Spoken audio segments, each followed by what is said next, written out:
Hi, this is Lakeisha Ikigwe. Welcome to the Happy and Confident Woman video training series.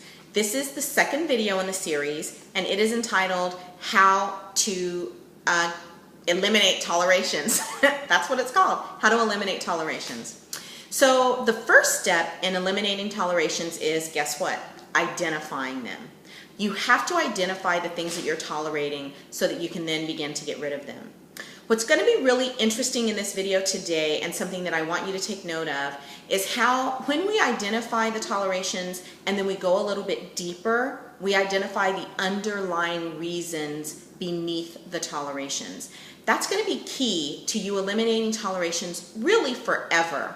We're going to cover some deep stuff in this video, but I only have a short period of time. There's only so much I can cover with you. There's a whole lot more I can share with you, but for now I'm going to give you this little bit, and then we'll talk about ways that you can find out more of this information on how you can start getting rid of tolerations in your life now and forever. So let's get started. I hope you have a pen and a piece of paper. I've got my notepad here. Let's start talking about getting rid of those tolerations. Here we go. The first step in identifying what you're tolerating, it's really pretty easy. Write down, make a list of things that are annoying you, irritating you, frustrating you. It could be a thing, it could be a person, it could be people, it could be something that you have in your life that if you had a choice, you wouldn't have in your life, okay? Anything that when you think of it, you roll your eyes or you suck your teeth or it just makes you feel disgusted, those are tolerations. And they're like a drip of incessantly running water. It just wears away at you day by day, hour by hour, minute by minute, so that you end up feeling exhausted and you don't know why. You wake up tired, you wake up energy drained. Trust me, you cannot be confident when your energy is drained, and you cannot be happy when you're not confident, okay? So once you make a list of the things that you're tolerating, I want you to then start thinking about the underlying reasons as to why you're tolerating them. So today I'm going to talk to you about two that I mentioned in the email. One seems kind of very minor, and the other one seems a bit larger. The first one we're going to talk about is, I mentioned to you that I had a client who had a couch that she absolutely hated. And in one of our coaching sessions, she was just saying, I hate my couch. It irritates me every time I look at it. It just makes me sick. I absolutely hate it. So I asked her what I believe is an obvious question. Why don't you get rid of the couch? And she says, well, I can't get rid of the couch because there's nothing wrong with it. I mean, it's still functional. It's a good quality couch. The legs are all still on it. It's comfortable. I can't get rid of it. There's nothing wrong with it. So I asked her to pause for a minute and really think about that. You have something in your house that you hate. Every time you see it, it irritates you and frustrates you. And yet you're saying there's nothing wrong with it. Now, structurally, yeah, there may not be anything wrong with it. But what is it doing to or for your life? What is it doing to your energy? What is it doing to your mindset? She came to realize that every time she looked at her couch, that was a second of her life that she spent in utter annoyance, irritation, and frustration. The couch had to go. So we dug a little deeper, and I asked her where that value of if something still works and you can't get rid of it, where did that come from? And basically she said it came from values that her parents held dear. You know, if it isn't broken, we use it until it's used up or until it's broken. So that was a mindset shift she had to make within herself.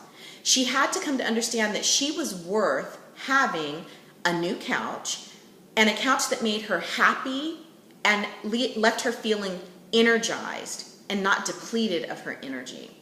So do you see the contrast there? Something that is valuable to you simply because it brings you joy and happiness, regardless of maybe functionality or structure. That underlying issue was a toleration for her that was actually deeper than just, I hate my couch. Once we went down a little bit further, we got to a core value that she got to decide no longer served her. And then that, of course, spilled over into many other aspects of her life. Okay, maybe some of you see yourself in that example. We're going to go a little bit deeper now. The one we're going to talk about is the job. I can't tell you how many times I work with clients who really are unhappy in their job. They will tell me all the time, I hate my job, I hate my job, I hate my job. And I've been there, done that. But one of the first things I ask them to do is really go deep and start thinking about, what is it about the job that you hate? Do you actually hate the type of work you're doing? Do you hate the field that you're in? Do you hate the tasks of the job? Or is there something else there that you don't like? Is it that you maybe don't like the environment? Maybe you don't like the colors on the wall and they're making you unhappy. Or maybe you have a boss that's micromanaging you and it really feels demeaning to you. Or maybe you have a coworker who just talks incessantly or tries to be in your business or just annoys you in some other way. So once you pare down what it is about the job that you dislike, then you can start to actually move forward with how you can change your circumstance and your situation in the job until you can leave the job. Now we know that the economy is, shaky, so it might not be that you can just up and quit your job and find another one. It may be that you financially, need your work and, are fully vested in it so that it's really to your advantage to stay, a little while longer. So I'm going to ask you to consider this. Can you insert areas of passion for your life in your work? Does your company have a program that you could volunteer for that is in an area of passion for you? Could you take a class in something that you're very much interested in and that will energize you and bring you joy? Could you start a side project? I call them passion projects that you could even monetize and start bringing in money from that so that eventually you build something that maybe might allow you to leave your job. Or if it is that you're being micromanaged or you have someone at work that's not respecting your personal space, it may be that you need to have a conversation with them about what you need to change so that you can function effectively and happily in your job. So I gave you an example of a couple of tolerations. I gave you tools to help you dig a little bit deeper. Ask yourself deeper questions.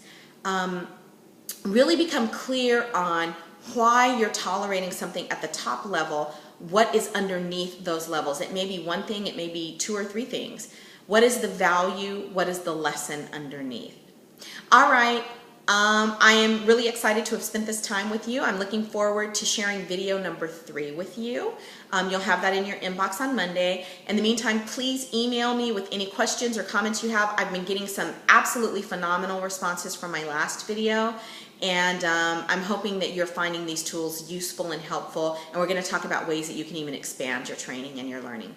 All right, take care. Have a good afternoon. Bye-bye.